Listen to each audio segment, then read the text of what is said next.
Pessoal, bom dia, paz do Senhor, uma manhã para todos nós abençoada na presença do Senhor, nessa manhã de segunda-feira, uma semana abençoada, mais uma semana se iniciando, que Deus venha ministrar as nossas vidas por intermédio da palavra dele já nesse vídeo. Peço que você curta esse vídeo, se inscreva aqui no canal se não for inscrito, compartilhe, comente, e se você quiser participar do projeto de estudo da Bíblia, o projeto Pão da Vida, é só você clicar no botãozinho de Seja Membro, e você vai ter acesso a todo o conteúdo exclusivo de vídeos, de lives, sobre o projeto, sobre a palavra, onde eu estou ali diariamente colocando vídeo exclusivo para os membros do canal. Também vai estar na descrição nosso livro, nossa recomendação diária, que eu tenho aqui colocado, o livro Kryptonita. O link da Amazon vai estar aqui embaixo, no comentário fixado e na descrição. Vamos para a nossa leitura? A nossa leitura nessa manhã de segunda-feira, o nosso texto vai estar em 1 Reis, capítulo 19, versículo de número 4. Vou abrir aqui junto com vocês. Sem querer eu fechei. Vamos fazer a leitura juntos aqui. 1 Reis 19, versículo 4 diz assim: E ele, porém, foi ao deserto, caminho de um dia, e sentou-se debaixo de um zimbro e pediu para si a morte e disse: Já basta, ó Senhor, toma agora a minha vida, pois não sou melhor que os meus pais. Algo aconteceu com Elias, e isso se deu dentro de um cenário que não era dos melhores cenários, Israel tinha deixado o Senhor, vieram as dificuldades, 3 anos e meio de seca. Elias, ele convoca todo o povo até o Monte Carmelo para ali tomar uma decisão, e ele invoca o nome do Senhor na prova do fogo. O povo decide que só o Senhor é Deus. Ali são mortos 850 profetas de Baal e do poste ídolo. Jezabel faz uma ameaça a Elias, Elias foge para o deserto. Claro que quando a gente olha assim, a ameaça de Jezabel, sendo Elias, na verdade, um profeta tão usado da parte do Senhor, um homem com tanta intimidade e fé, é um pouquinho difícil de compreender por que ele reagiu tão mal a uma ameaça, Eu acho que a ameaça era comum, eu acho que normal, dentro daquilo que tinha acontecido, que ele fosse ameaçado. Mas enfim, algo aconteceu, a fé dele quebrou, ele se sente ameaçado, há um juízo decretado sobre ele, e ele foge, ele literalmente se desesperou, por conta da situação, e ele vai caminho de um dia para o deserto.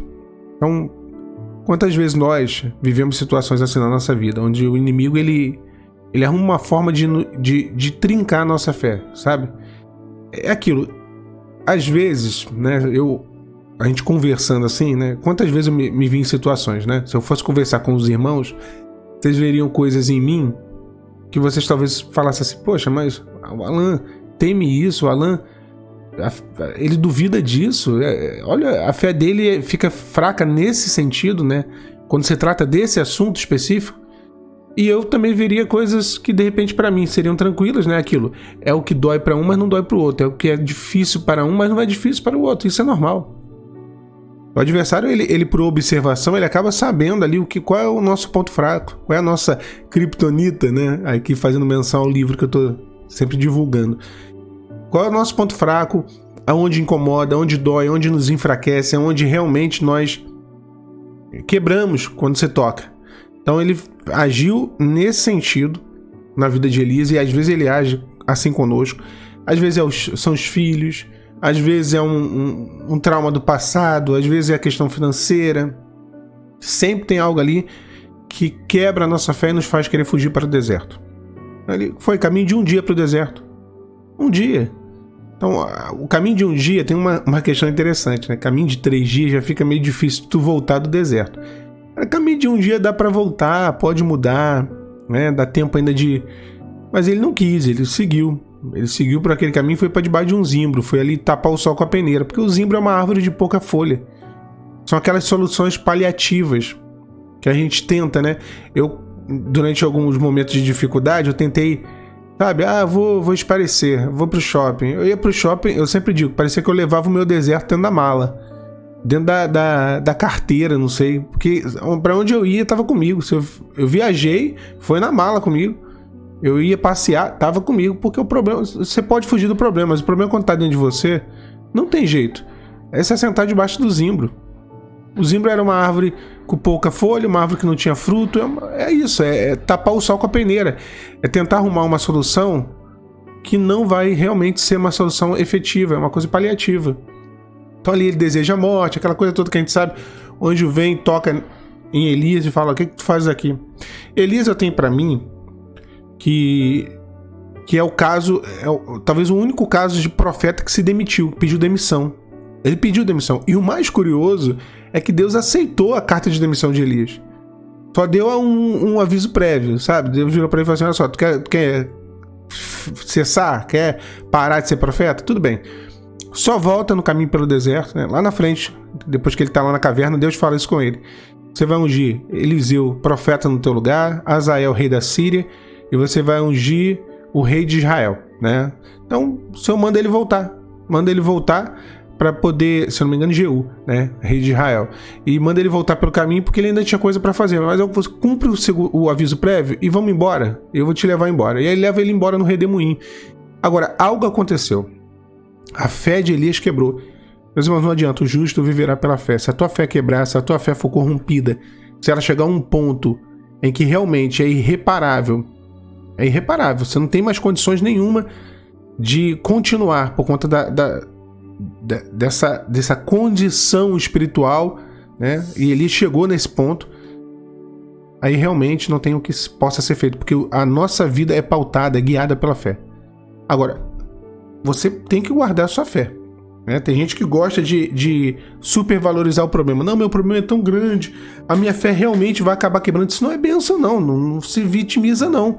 Se a tua fé quebrar, já era. Você vai entrar numa espiral de impossibilidade que você não tem ideia, porque sem fé você não vai agradar o Senhor. E aí, quando não se tem fé, o que se tem é murmuração, o que se tem é reclamação, é autocomiseração. Você vai entrar numa espiral que é uma ruína. É uma ruína. O que o Senhor fez aqui, deu alimento para Elias, levou ele para caverna, ele foi para a caverna, chegou na caverna, Deus falou: o que faz aqui, sai daí. Foi dar um ânimo para poder encerrar o ciclo de Elias. Porque dali ele não ia prosseguir. Do jeito que ele estava, ele não ia conseguir. Ele estava desanimado, desiludido, né? Estava deitado, prostrado. Então Deus quis encerrar o ciclo de Elias, porque ele escolheu continuar não crendo. Ele escolheu continuar naquela posição de quebrado, de arrebentado, de alguém que não tinha condições nenhuma e que nem queria ter mais condições. Então, o grande problema é esse, não é quando a gente está sem fé. Porque sem fé a gente fica, sem fé... Quantas vezes eu já fiquei, mas quando a gente quer continuar nesse estado das coisas, quando nós nos entregamos... Paulo diz: combati o bom combate, encerrei a carreira, guardei a fé. Ele guardou. Não foi o Senhor que guardou para ele, ele guardou a fé. Ele escolheu para que a fé dele não fosse quebrada, não fosse roubada, não fosse tomada. Então, olha, o teu processo, por mais duro que seja, tem muito das suas escolhas aí nessa questão. Então escolha se pôr de pé. Escolha. O anjo do Senhor fala: levanta-te e come. Levanta-te e come. O anjo dá a ordem, mas a decisão era dele. Deus está falando contigo: levanta-te e come. Se ponha de pé, se alimenta. Deus está te dando a ordem, mas a decisão é sua. Tem coisa que Deus não vai escolher por você e Deus vai agir mediante as tuas decisões ou a falta dela. Então se levanta, minha irmã, se levanta, meu irmão. Deus ainda tem algo para fazer na sua vida, através da sua vida. Deus pode reconstruir o cenário, reconstruir completamente. Eu sei que às vezes na nossa jornada, a nossa vida é destruída, as coisas são quebradas, são desfeitas, aquilo que construímos ao longo de anos, aquilo que estabelecemos no Senhor é totalmente quebrado, destruído, desfeito. Eu também vivi isso, minha vida acabou. Em 2018, a minha vida, como eu conhecia, acabou, foi destruída completamente. Eu perdi tudo. Isso acontece, eu não tô aqui falando: ai, coitado do Alan, não. Só que eu vi uma possibilidade de reconstrução da minha vida. Não reconstrução de uma área, de outra área, não, nada disso. Ali no início eu pensava: não, é reconstrução só da vida tal, da área tal da minha vida. Não. O Senhor falou: olha, eu quero reconstruir tudo. E as coisas virão como consequência. Então, eu decidi levantar. Não foi fácil, não estou aqui falando que foi fácil. Que seja fácil. Não é fácil. É uma decisão, mas não é uma atitude fácil. Levanta-te e come, não é fácil. Né? Quando a gente está doente, quando a gente está fraco, fisicamente falando agora, não espiritualmente, levantar é ruim demais, é difícil demais. Comer é difícil demais. Fiquei um mês internado no hospital, depois de um acidente de moto, e eu não conseguia levantar. Eu não consegui. Os medicamentos, a fraqueza, o corpo do ser humano é uma coisa impressionante, né? Primeiro que o corpo ele parece que ele é um mecanismo autônomo. No acidente eu apaguei, eu desmaiei e apaguei. Depois acordei, botaram minha perna no lugar que tá quebrado, apaguei de novo. Então o corpo ele desliga, ele vai desligando assim, ele dá uns apagões. E aí eu não conseguia, não tinha forças. E aí eu lembro dos enfermeiros falando, tu tem que comer, tu tem que levantar. Levanta, tem que reagir. E eu digo pra você, eu fiquei um mês internado, uma semana eu não levantava. Eu só fiquei deitado. Não tinha forças. E às vezes é assim, espiritualmente falando, nós não temos força. Mas o anjo vem e fala, levanta-te, come. Ele levantou, deitou depois, dormiu de novo debaixo do zimbro. O anjo novamente tocou a segunda vez e falou, levanta-te, come, porque te será muito longo o caminho. Ele levantou, comeu, bebeu, e com a força daquela comida, caminhou 40 dias e 40 noites, até Horebe. Pronto. Saiu da linha de indecisão. Saiu do caminho de um dia. O caminho de um dia dava para voltar.